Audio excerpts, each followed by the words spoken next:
정치 맞수다 시작하겠습니다. 오늘은 김종혁 전 국민의힘 최고위원, 최병천 신성장경제연구소장과 함께하겠습니다. 어서 오세요. 안녕하십니까. 안녕하세요. 안녕하세요.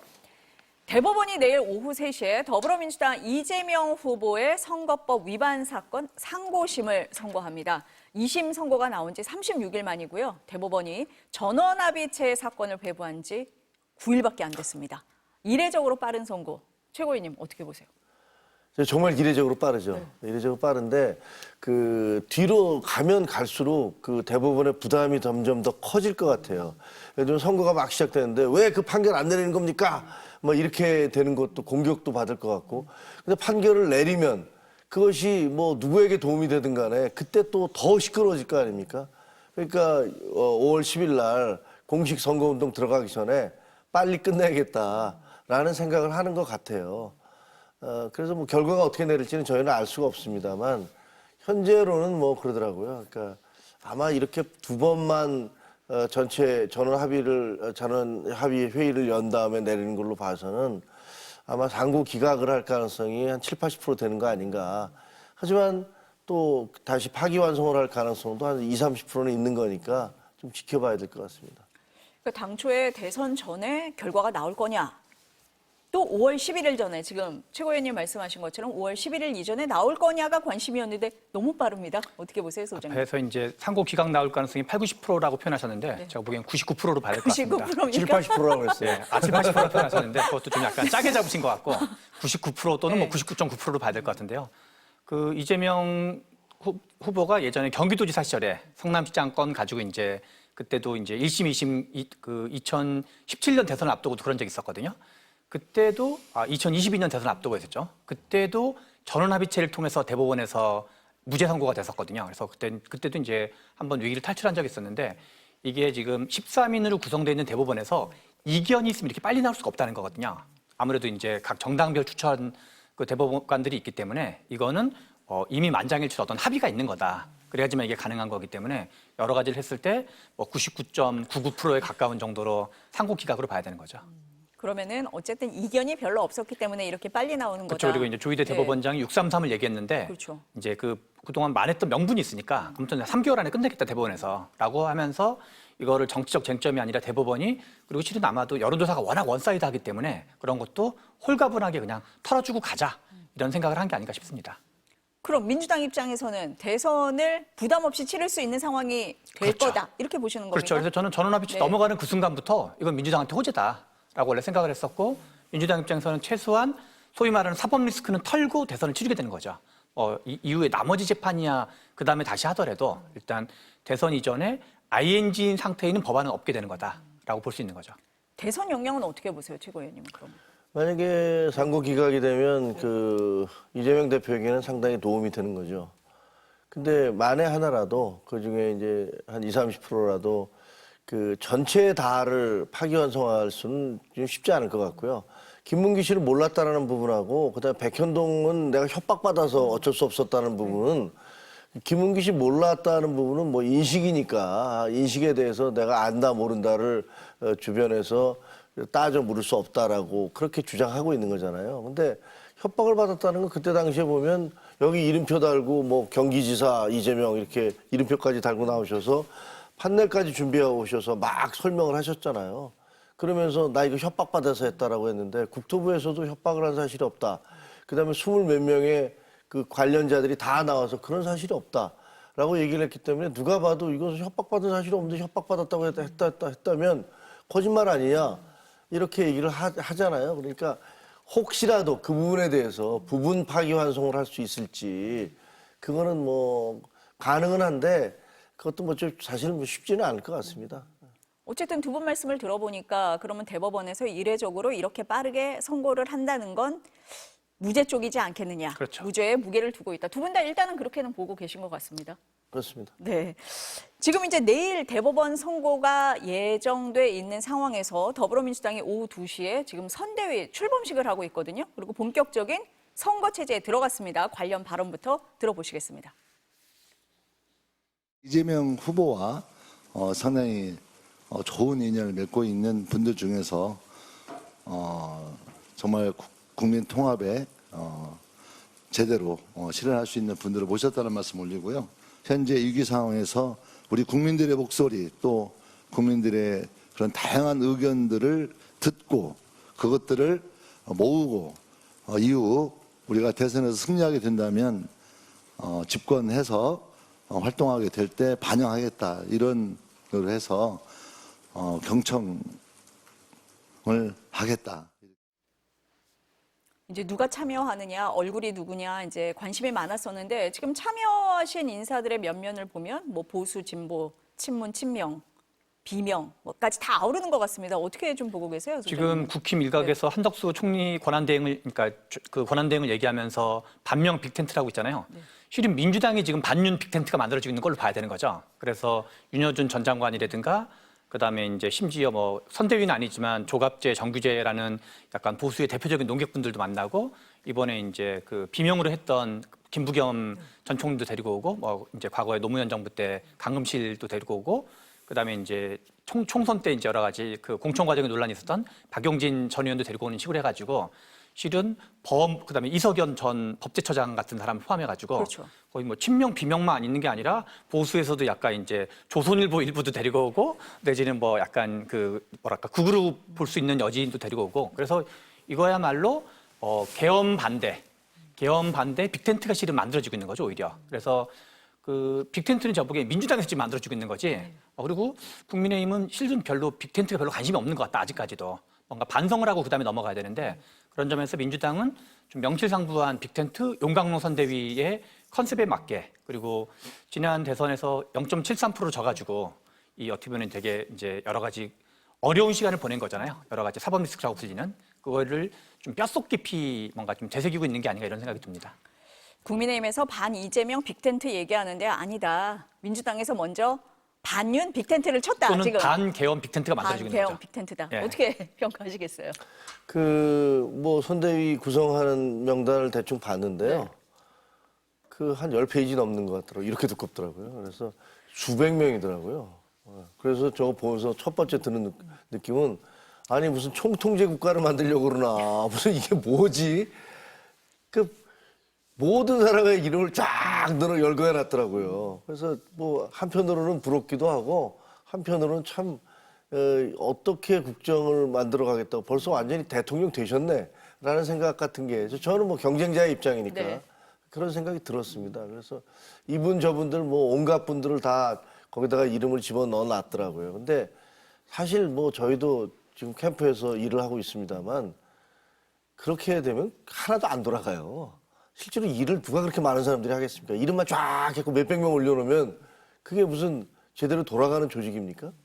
그래서 이거는 비효율성이 극을 이를 텐데 이렇게 예를 들면 뭐 공동선대위원장 한 10명 만들어 놓고 뭐 쫙쫙 이렇게 놨더라고요. 그래서 모르겠어요. 이거 하여튼 이 사람 저 사람들 이재명 대표가 대통령이 될 가능성이 높다고 보여지니까 여기저기서 이제 뭐 손만 내밀면 다 다가오는 것처럼 보여지긴 하는데 그게 과연 얼마나 효율적이고 능력이 그 기동력 있게 움직이는 조직이 될까에 대해서는 좀 지켜봐야 될 것 같습니다. 이게 약간 좀 보태면은 네.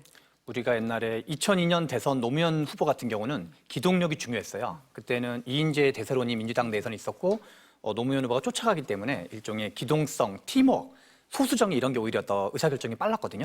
지금 이재명 후보는 쫓아가는 후보가 아니라고 봐야 돼요. 한 최소한 적으면 10에서 많으면 한 20%포인트 이상을 앞서고 있는 후보이기 때문에 여기서 중요한 건 뭐냐면 리스크를 해지하는 거예요. 리스크를 해지하고 약간 로키 또는 부자 몸조심 또는 겸손 통합 성장. 그래서 일종의 보수가 반격할 기회를 안 주는 게 더 중요한 거거든요. 그런 점에서 여기서는 뭐 기동성이 중요한 게 아니라 어떤 좀 안정감. 그래서 얼마 전에 뭐 성장과 통합 관련된 싱크탱크에서도 이제 활동 중지 논란이 있었는데 그것도 불필요한 논란을 만들 우려가 있다. 이게 가장 큰 이유였거든요. 그래서 저는 로키 전략이 실은 원래 수성 전략, 앞서고 있는 쪽은 로키 전략이 합리적인 전략인 거고 그런 거에 맞춰서도 어떤 통합, 그 이제 성장 이런 걸 맞추는 게 지금 1등 후보로서 매우 적절한 전략이고 그리고 선대위라는 건 일은 어차피 그 실무진들이 하는 거고 여기에 담긴 컨셉과 세계관을 보여주는 게 중요한 거거든요. 우린 이런 마인드로 대선을 치르겠다. 그런 점에서는 이제 평가할 줄 만하다고 보는 거죠. 뭐 남 잔치에 제가 무슨 감나라 대추나라 하는 것 같아서 좀 그렇긴 합니다만 분명히 말 나올 거예요. 저렇게 사람들이 많이 모여 있잖아요. 그럼 내부에서 반드시 갈등이 생깁니다. 그럼 좀 지켜보죠. 뭐. 갈등이 생기기 약간 바라시는 것 같다는. 아니요. 아니 그럴 것 같다고. 왜냐면 네. 이미 뭐 몇몇 부서가 그 지난번에 논란이 있었잖아요. 지금 그래서 방금 말씀하신 지금 얘기하신 네, 대로 갈등이 있었는데 그거에 무슨 뭐 한 20배는 되는 규모를 키워놓으면 글쎄요. 그 효율성이 얼마나 있을지. 지켜보죠. 뭐 그게 성공하면 이런 모델도 성공하는구나라는 것이 될 것이고 안 되면 역시 이렇게 하면 안 되는구나 이런 생각이 들겠죠. 지지율에서 한참 앞서가는 후보의 안정감과 여유냐 아니면 비효율이냐 이런 부분에 있어서는 조금 다르게 보시는 것 같습니다. 어쨌든 민주당은 오늘 선대위 출범식까지 하고 선거체제로 들어갔습니다. 그런데 국민의힘은 조금 속도가 늦습니다. 국민의힘 경선 얘기 좀 해볼게요. 어제 결선에 진출할 후보 2명이 확정이 됐습니다. 김문수, 한동훈 후보로 확정이 됐는데 탄핵 찬반을 두고 가장 극명하게 갈렸던 두 후보가 지금 맞붙게 됐거든요. 어떻게 읽어야 됩니까, 이 흐름을? 처음에 12월 16일 날 한동훈 후보가 쫓겨날 때, 그러니까 탄핵에 찬성을 하고 탄핵에 원래 찬성한 건 아니죠. 대통령이 조기 퇴진을 하셔야 됩니다. 어쨌든 비상계엄에 대해서 책임을 지셔야 됩니다 하는데 대통령이 처음엔 그러겠다고 했다가 5일 뒤에 나는 못 그러겠다라고 하니까 그러면 우리가 탄핵을 반대할 수가 없다. 라면서 이제 탄핵을 통과시킨 거잖아요. 그런 이유로 해서 뭐 물병이 날아가고 의총에서 온갖 육두문자가 쏟아지는 가운데 물러났거든요. 12월 16일이었습니다. 근데 그때 당시에 다들 그랬어요. 한동훈은 끝났다. 한동훈은 더 이상 정치 이제 복귀 못한다. 근데 그 이후에 다시 계엄에 대한 국민이 먼저입니다라는 책을 쓰고 그다음에 그 책을 들고 전국으로 그 시청자 그러니까 국민들과 만나고 그 이후에 또 이제 경선에 뛰어들면서 대역전의 드라마를 지금 만들어가고 있는 거 아닙니까? 지금 이쪽 우리 당에서 지금 치러지는 경선은 보면요, 딱 지난번에 대표 경선 때하고 똑같아요. 무조건 한동훈만 막으면 된다야. 그렇죠? 나머지 후보들도 다 친윤 후보들끼리 이리 갔다 저리 갔다. 그 대표적으로 보면 홍준표 후보에 대해서 홍준표 후보가 떨어지자마자 3시간 만에 거기 있던 의원들이 줄줄이 다 김문수 후보 쪽으로 가겠다고 선언을 하고 이런 정치 도의가 어디 있습니까? 해단식도 하고 서로 위로도 하고 이래야 되는 거 아닙니까? 그분들은 어떻게 보면 홍준표 후보를 불쏘시개로 써서 그저 한동훈을 막기 위한 불쏘시개로 쓰다가 그게 효용 가치가 없다라고 싶으니까 그냥 다른 쪽으로 몰려가는 듯한 그런 양상을 보여주는 거잖아요. 저런 모습들을 국민들이 다 보고 계세요.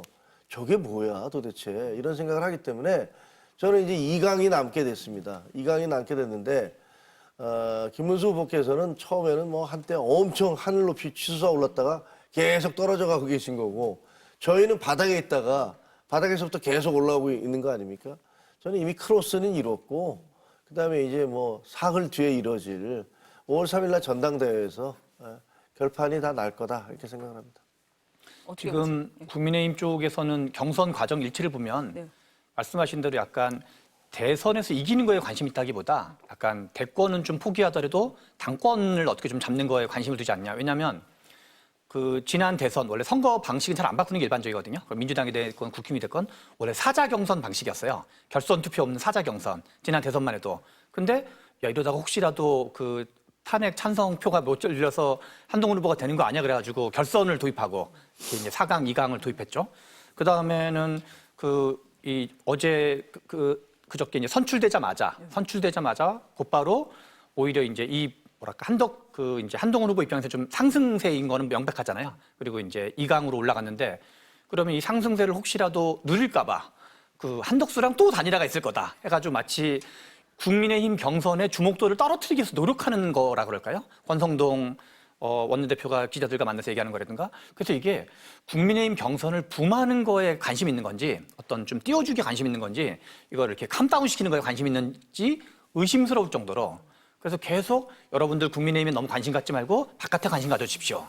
이런 기조로 하는 거는 이게 당을 위해서도 바람직한 게 아니고 그리고 실은 이번 대선판은 제 같은 사람이 보기에는 김문수 후보가 되거나 한덕수 후보가 되거나 김문수 후보도 친윤이고 한덕수 권한대행도 친윤이고 친윤과 친윤이 단일화하는 거는 1 곱하기 1은 1밖에 안 나오는 거예요. 이게 뭐 이질성이 있어야지 뭐 2 곱하기 3, 6이 나오든가 하는 건데 1 곱하기 1 가지고 계속 해봤자 더하기만도 못한 거예요, 이거는. 그래서 오히려 떨어져 나가고 지금 가능성이 어디가 높은지는 잘 모르겠지만 국민의힘이 그나마 이번 대선을 한번 원체도 좀 어려운 선거인데 그나마 되려면 일단 계엄을 반대하고 탄핵을 찬성하고 윤석열 대통령과 거리가 가장 먼 쪽에 있던 국민의힘 후보, 현재로서는 한동훈 후보밖에 없는 거죠. 한동훈 후보가 돼야지 그나마 이게 격차를 줄어드는 거지, 이길지 말지는 그 다음 문제고, 격차가 줄어드는 거지.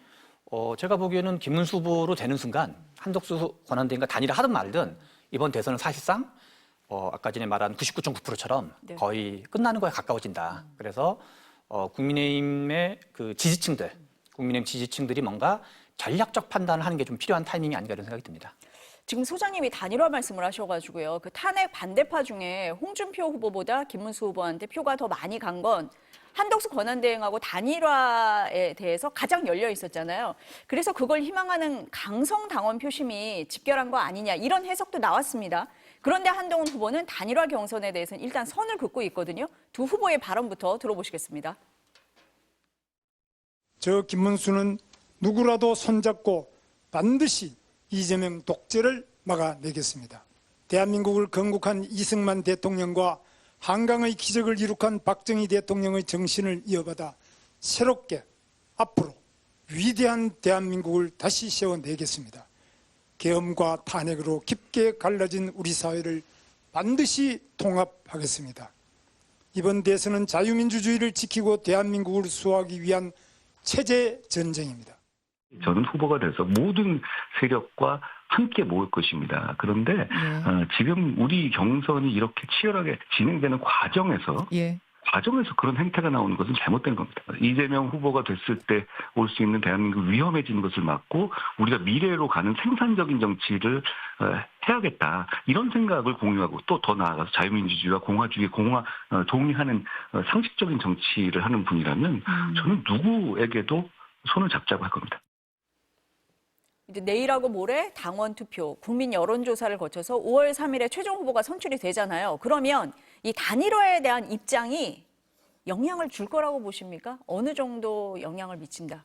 어떻게 그러니까 보세요? 영향을 주려고 계속 노력을 해왔죠. 친윤이라는 분들이 계속 이 선거는 그냥 예선이고 저기 밖에 다른 사람이 있어요라고 얘기하는데 그 당원들에 대한 모독이거든요. 생각을 해보세요. 그 국민들과 유권자들이 수많은 그 십시일반 후원금을 내서 후원금을 받고 그다음에 그걸 가지고서 캠프를 구성하고 계속 토론을 벌여서 1차에서 2차에서 3차까지 이렇게 가고 있는 거 아닙니까? 여기서는 이렇게 전국을 돌면서 뭐 저 TV 토론도 하고 사람들도 만나고 하면서 죽도록 뛰어서 후보가 되는데 그 후보 되고 나니까 야 너는 아니고 다른 사람 여기 우리가 꽃가마 타고 모셔온 분이 있으니까 이분하고 같이 가야 돼. 이게 도대체 공정성이라는 측면에서 말이 되는 거냐고요. 이거를 지켜보는 국민들이 어떻게 생각하시겠습니까? 그리고 우리 당원들은 뭐예요? 내가 투표한 거 뭐지 그러면? 더구나 더 웃긴 게 김문수 후보께서는 콘클라베 방식으로 하시겠다고 그러는데 아니 콘클라베 방식이면 문 닫아가고 밀실에서 자기들끼리 누가 해야 되지 우리는 모르는데 그냥 결정만 내려서 그 바티칸궁에서 이렇게 불뚝에서 연기 피어오르면 아 이제 됐구나. 교황께서 탄생하셨구나 이거 보라는 말입니까? 아니, 그런 법이 세상에 어디 있어요. 그러니까 제가 보기에는 이거는 가능한 얘기가 아닌 것을 지금 하고 계신 거예요. 본인이 한덕수 총리가 일찌감치 자기가 나오겠다는 말씀을 하신 다음에 좋죠. 같이 다 같이 뭉쳐서 그 이재명 후보 강력하니까 맞서 싸웁시다. 그건 좋습니다. 근데 그게 아니고 무슨 공작적 방법으로 그리고 그 공작적 방법의 목표는 한동훈 떨어뜨리고 우리가 우리끼리 당권 잡고서 영남 자민련으로 쪼그라들든 말든 수도권에서 뭐 폭망하든 말든 우리끼리 잘 먹고 잘 살자라는 식의 그런 의도가 거기 숨어 있는 거라면 그거는 역사의 죄를 짓는 거고 보수 정권을 망치는 거고 당원들을 모독하는 것이다. 저는 그렇게 생각합니다. 지금 두 가지를 좀 이제 하나 봐보면은 네. 박근혜 대통령 탄핵이 있은 다음에 뭐 이제 여러 가지 투표를 해가지고 2017년 5월 9일에 이제 문재인 정부가 탄생을 했거든요. 그래서 2017년, 2018년, 2020년 이렇게 선거가 있었는데 당시에 지도부는 황교안, 나경원 같은 분들 상징되는 탄핵 반대파가 당 지도부였었어요. 근데 그때는 민주당이 전승을 했어요. 국민의힘이 전패를 했고. 그런데 이 변화 조짐이 언제부터 생겼냐면 2021년 서울시장과 부산시장에 재보선이 있었는데 그때 오세훈 서울시장과 박형준 부산시장 후보가 나오고 근데 그때 어떻게 보면 국민의힘은 처음으로 이겼어요. 근데 재밌는 거는 이 오세훈, 박형준이라는 사람은 탄핵을 찬성한 스탠스에 있던 사람이거든요. 그래서 그거를 보고 국민의힘의 어떤 그 코어 유권자들, 대구 경북을 포함한 핵심 지지층이 당대표로 이준석이라는 30대를 뽑은 거거든요. 그리고 나중에는 이제 그 윤석열 후보를 뽑았는데 오세훈, 박형준, 이준석, 윤석열 4명의 공통점이 딱 하나가 있어요.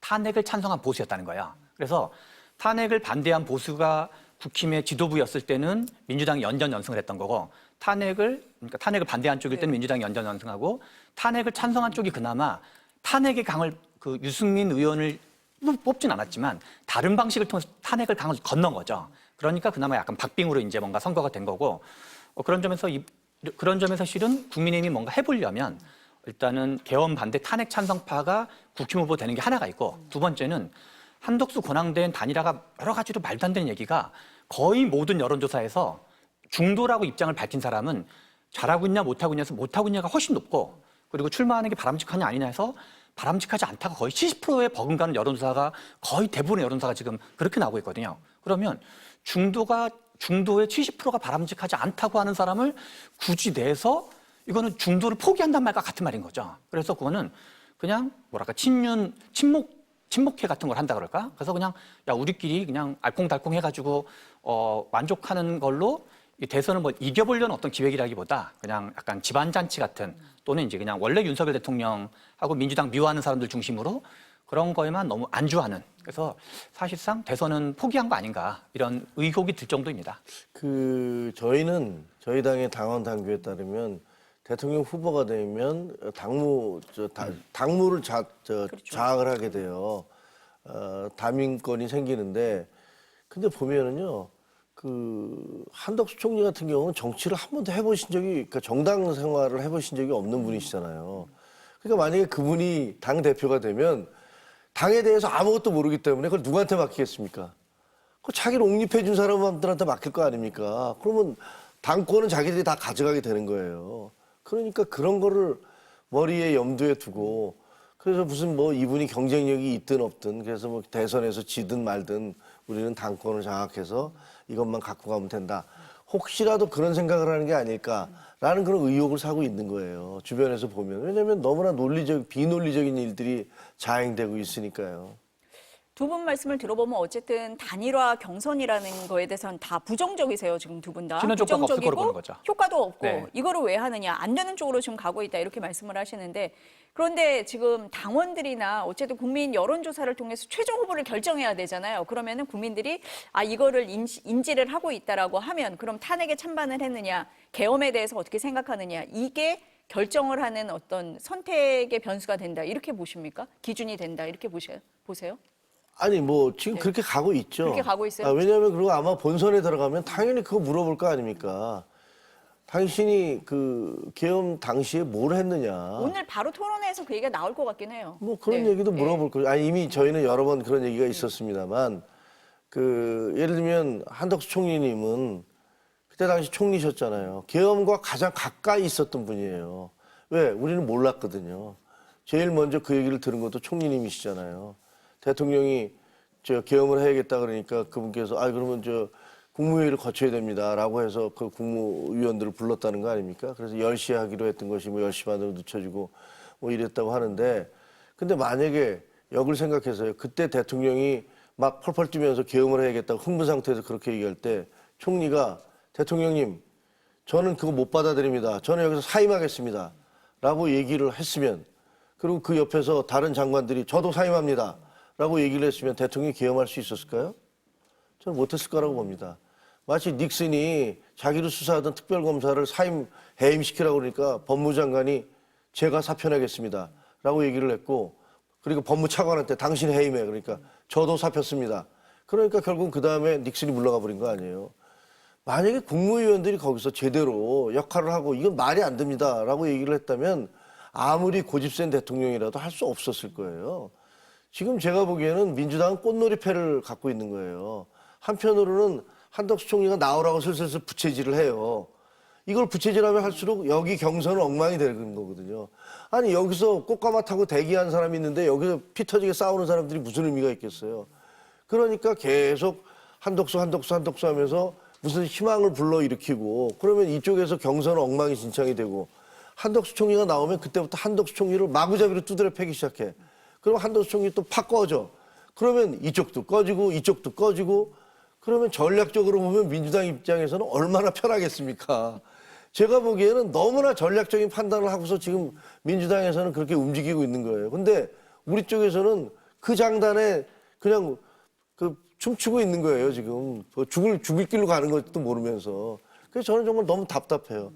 한덕수 총리님은 굉장히 인기도 있고 그러니까 이분이 함께 손잡고 가는 건 얼마든지 오케이입니다. 하지만 여기 경선하고 있는 와중에 갑자기 경선의 전제 조건이 이분 아직 출마 선언도 하지 않은 분하고의 단일화를 어떻게 할래라는 걸로 얘기하는 건 정말로 어불성설이죠. 민주당의 꽃놀이패는 민주당이 만든 측면은 한 20% 정도인 것 같고요. 80%는 윤석열 대통령, 국민의힘이 만들어줬다고 봐야 되고요. 그분들이 열심히 노력을 해가지고 사실상 지금 윤여준 전 장관이 민주당 선대위원장으로 됐지만 그 직전까지 민주당 선대위원장은 윤석열 대통령이라 봐야 되는 거죠.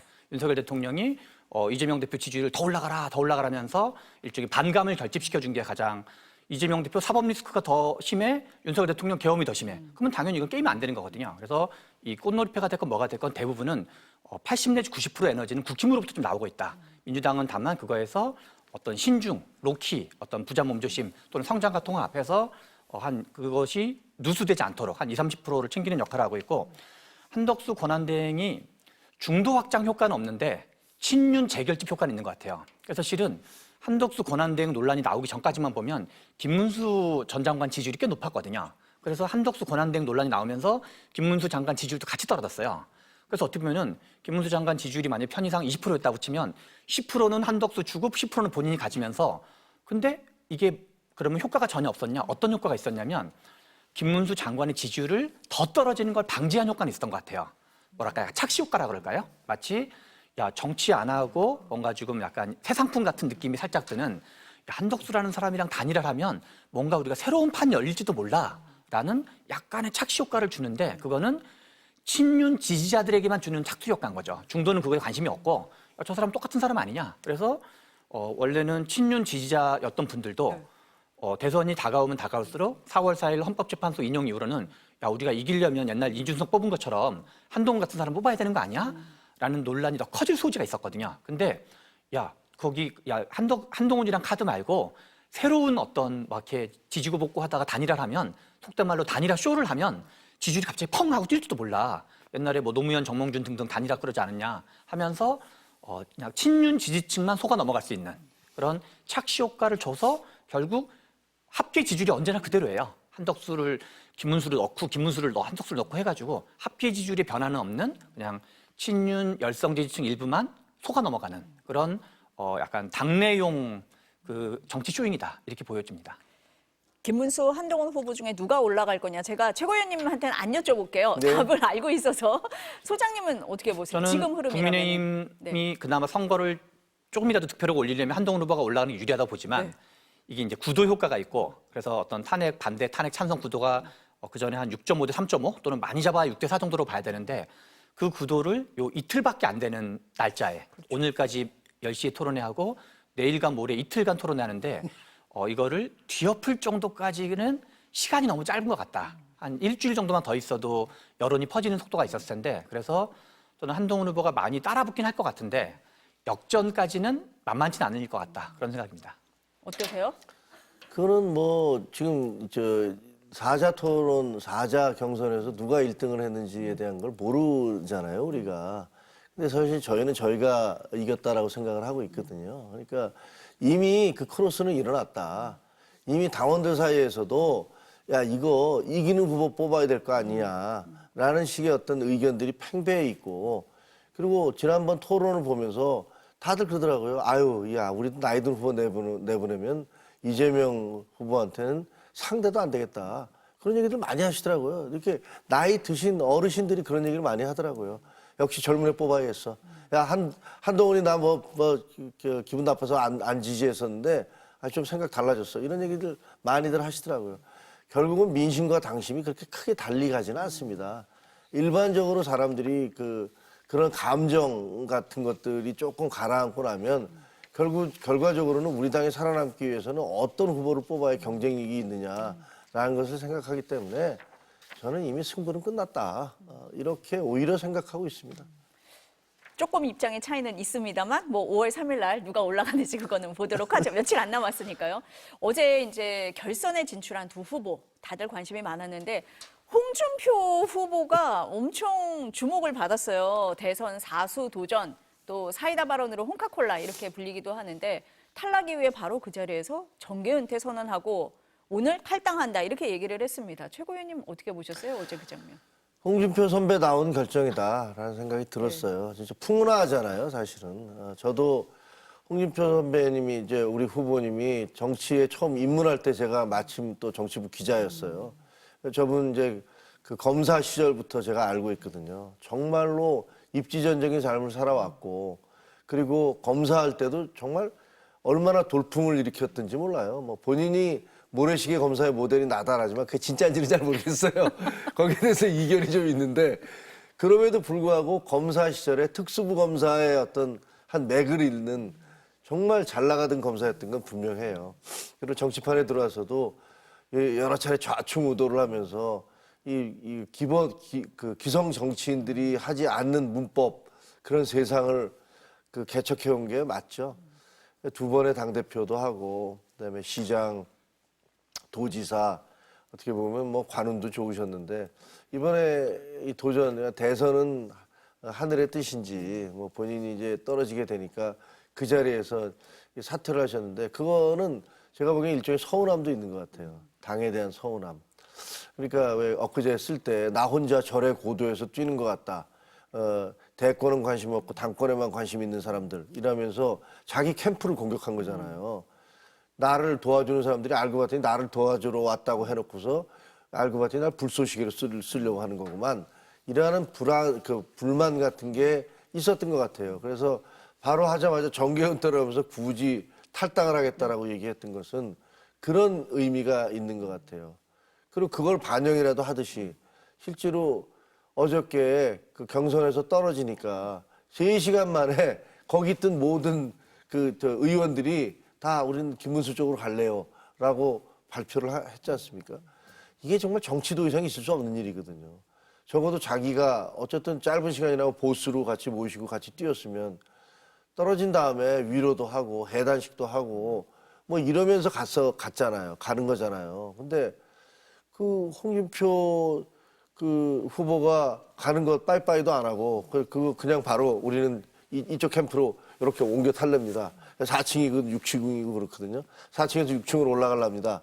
뭐 이렇게 하는 거 보고 야 정말 참 잔인하구나. 그리고 비열하구나. 이런 생각을 했어요. 그 가치가 아니라 정말 이익만 쫓아 움직이는구나라는 생각을 했습니다. 저는 일단 네. 정치인의 정계 은퇴를 잘 안 믿고요. 그래서 우리 홍준표 지금 이제 후보 같은 경우는 경남도지사도 하고 그러니까 서울에서 국회의원 하다가 경남도지사를 하다가 대선 후보를 나가지고 대구시장을 하셨잖아요. 그렇죠. 그래서 저는 바로 이게 정치인이라는 게 주요한 게 결국 선거가 아무튼 총선과 지방선거는 4년마다 있고 대선은 5년마다 있기 때문에 5년 안에 3개 선거가 항상 돌아오는 거거든요. 큰 선거가. 그런 점에서 내년에 이제 서울시장 선거나 경기도지사 선거 등등이 있을 거기 때문에 이번에 대구시장 던지고 나와가지고 지금 국민의힘을 통틀어서 홍준표 전 대구시장만한 정도의 어떤 정치적 위상과 대중성을 가진 사람을 통틀어도 몇 명 없거든요. 그래서 아마 그거는 제가 국민의힘 지도부를 하더라도 내년 지방선거를 하면 야 우리 서울시장 카드로 누가 있고 경기도지사 카드로 누가 있지? 하면은 이분을 뽑고 안 뽑고를 떠나서 카드 중에 한 분인 거거든요. 그래서 저는 본인도 그런 걸 다 모르지 않을 거기 때문에 원래 또 정계 은퇴하다가 복귀도 하고 은퇴하다 복귀하다 하는 거기 때문에 그래서 정치인의 정계 은퇴는 별로 신뢰할 만한 게 못 된다. 다만 이제 앞에서 말씀하신 것처럼 저도 이제 홍준표 이 후보를 좀 높이 평가하는 것 중에 하나가 계보 없이 당대표까지 하신 거, 계보 없이 대선 후보를 거의 한 번은 직접 했고 한 번은 거의 이제 근사치로 뭐랄까 이렇게 어떤 세력이 밀어주는 당시에도 이제 당의 주류는 윤석열 후보를 당시 밀어줬었는데 약간 호롤단신 비슷하게 그래서 그런 뛰어난 개인기 그리고 우리나라 정치인을 통틀어서 이 TV 토론 같은 것도 많이 출연하시는 것처럼 대중의 언어를 구사할 수 있는 몇 안 되는 사람 중에 한 명이다. 그런 점에서 높이 평가하긴 하지만 그러나 이제 정계 은퇴는 저는 아무 감흥이 없는 아마 내년 그 광역단장 선거 어디쯤에 이름이 많이 거론되시지 않을까라고 생각을 하고 있습니다. 일단 섭섭해서 정계 은퇴하셨는데 언제 돌아오실지는 모른다라는 게 그리고 이제 소장님. 불림을 당하기도 할 거라는 거죠. 예전에도 본인의 한번 의지, 정계 은퇴하신 적 있어요. 맞습니다. 있기는 있어요. 예, 지난번 선거 때도 그랬었죠. 네, 그러니까 조금 더 지켜보시겠다 이런 말씀이신 것 같아요.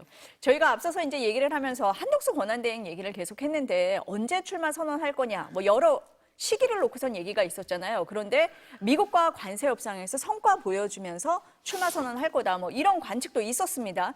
이런 상황에서 스콧 베센트 미국 재무장관이 이런 발언을 했습니다. 들어보시겠습니다. See the contours of a deal with the Republic of Korea coming together, and then we've had substantial talks with the Japanese. These governments actually want to have the framework of a trade deal done before they go into elections to show that they have successfully negotiated with the United States. So. 이 성과를 내서 선거운동에 좀 이용하려 한다, 뭐 이렇게 취지는 이렇습니다.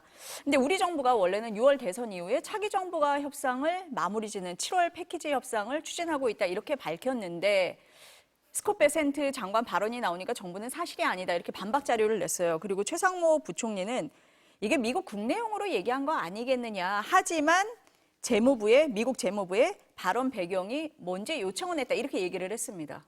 어떻게 좀 받아들이세요, 이 부분? 미국 국내용으로 하는데 왜 한국 대선을 언급하죠? 좀 이상하잖아요. 저는 뭐 저분의 말이 진실일 거라고 생각을 해요. 진실일 거라고 생각하고 만약에 우리 관료들이 가서 무슨 한국의 대선을 염두에 둬서 그래서 협상을 미리 타결시키면 대선에 쉽게 한덕수 총리에게 도움이 될 것 같아서 그렇게 뭐 밀어붙였다면 그건 굉장히 나중에 큰 문제가 생길 수도 있다라고 생각을 합니다. 그거는 관세 협상이라는 것은 한국의 어떤 명운이 걸려 있는 그런 문제잖아요.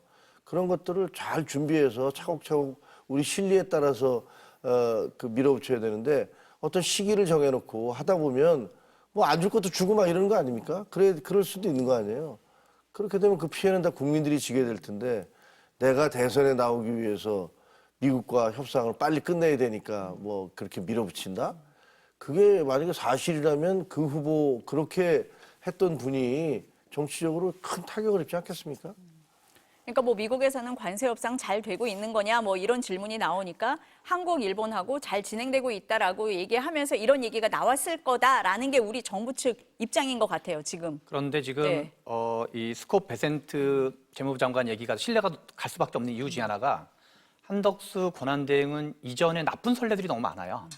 노무현 정부 때 기용이 됐다가 실각됐던 이유 중에 하나가 옛날 김대중 정부 때 마늘 협상이라는 게 있었는데 마늘 협상에서 막 이것저것 어떤 중국한테 과도하게 유리하게 한 거를 다 숨겼다가 다 본인이 숨겨버렸거든요. 근데 그것이 나중에 발각되면서 받았던 게 있고, 그리고 최근에 우리 이제 마은영 헌법재판관 관련돼서 헌재가 결정이 나왔음에도 불구하고 계속 그거를 결정을 거부한다든가, 그다음에 이제 이완규 법제처장을 비롯한 이완규 법제처장 완전히 어떤 그 윤석열 대통령과 가까운 찐윤 중에 찐윤으로 평가받는 사람인데 아주 당파적인 헌재재판관 임명을 한다든가, 이분이 공정한 관리자로서의 권한대행 역할은 전혀 안 하고 완전히 그냥 국민의힘 당원 같은 역할을 너무 많이 하고, 게다가 대외 협상에 있어서도 미국이 원하는 거는 뭐 이렇게 좀 이렇게 막 과도하게 좀 퍼주는 느낌으로 그동안 했던 전례가 너무 많은 분이어가지고, 그러니까 평소에 그런 게 없고 공정한 관리자를 노력했던 사람이 이런 얘기를 들으면 야, 그 사람이 그럴 리가 없는데 할 텐데, 이 베세트 재무부 장관 얘기를 듣는 모든 사람이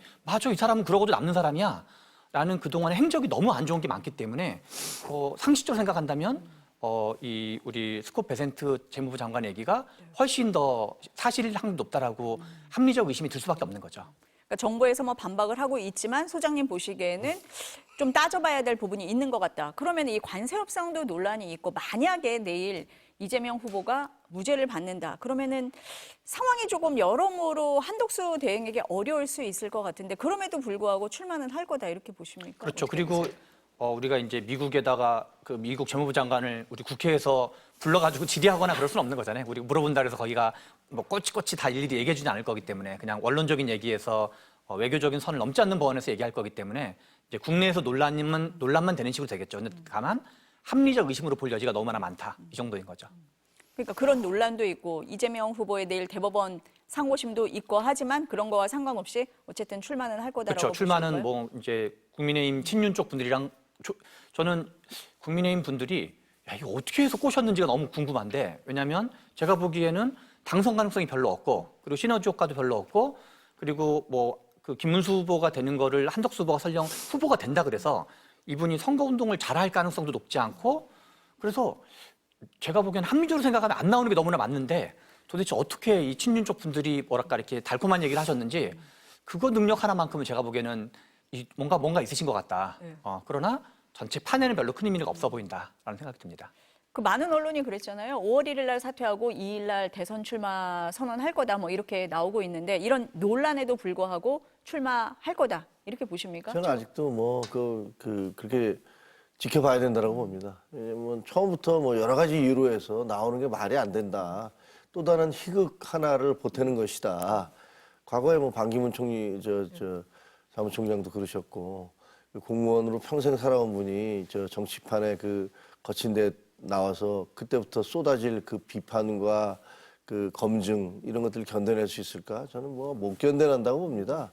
그래서 아마 안 나올 가능성인데 옆에서는 계속 불을 지피는 거잖아요. 그 불을 지피는 분들이 그분을 위해서 지키겠습니까? 자기들을 위해서 하는 거거든요. 근데 그분들 생각해보면 이거 괜히 나섰다가 정말 어떻게 되는 거 아니야라고 생각하면 좀 지켜보시죠. 막판에 나와도 그렇고 안 나와도 그렇고 어쨌든 이게 굉장히 어떤 하나의 그 희극 같은 일들이어서 그게 아마 우리 정치사에도 나중에 기록이 되겠죠. 조금만 보태면 네. 반기문 그 유엔 사무총장이나 정몽준 후보 같은 경우가 이제 또는 이제 안철수 씨까지가 우리나라의 제3후보에서 있었던 대표적인 분들인데 그분들의 당시 여론조사를 제가 이번에 한덕수 총리 때문에 이제 다시 살펴보면은 그분들은 기본적으로 20% 그러니까 3자 구도하에서 20% 후반에서 30% 초반 정도의 독자적 지지 기반을 갖고 있었어요. 그러니까 일종의 자기 표가 있었던 거죠. 그리고 민주당과 국민의힘 또는 전통적인 진보 보수와 구분되는 제3 후보로서 입지가 분명하셨던 분들이거든요. 그런 상태에서 이제 뭔가 단일화 과정이나 등등에서 이제 이게 하향됐던 건데 지금은 한덕수 권한대행은 독자적으로 붙여봤을 경우, 다자구도로 붙였을 경우 15% 넘는 조사가 거의 없어요. 그냥 국민의힘 식으로 이렇게 넣어서 하는 식에는 있지만 그래서 국민의힘에 거론되고 있는 김문수, 한동훈, 한덕수로 대비해봤자 그 오차라는 것도 1, 2, 3에서 왔다 갔다 하는 정도이기 때문에 시너지 효과라는 게 사실상 없고 그래서 높은 지지율도 아니고 독자성도 없는 그러니까 그냥 사실상 친윤 지지층의 일부가 지지율 돌려막기 하는 정도에 크게 벗어나지 않는 거기 때문에 시너지 효과가 날 가능성은 정말 거의 없다. 그냥 약간 국힘에서 친윤들의 정진승리용 으로는 도움이 됐고 그다음에 당내 당권 투쟁에는 도움이 될지 모르지만 사실상 대선을 포기한 거에 가깝다고 봐야 되는 거죠. 내일 뭐 관심이 가는 기사가 많이 나올 것 같습니다. 이재명 전 대표의 상고심도 있고 정말로 한덕수 권한대행이 나올 거냐 말 거냐 내일 좀 지켜봐야 될 것 같습니다. 두 분 말씀 여기까지 듣겠습니다. 감사합니다.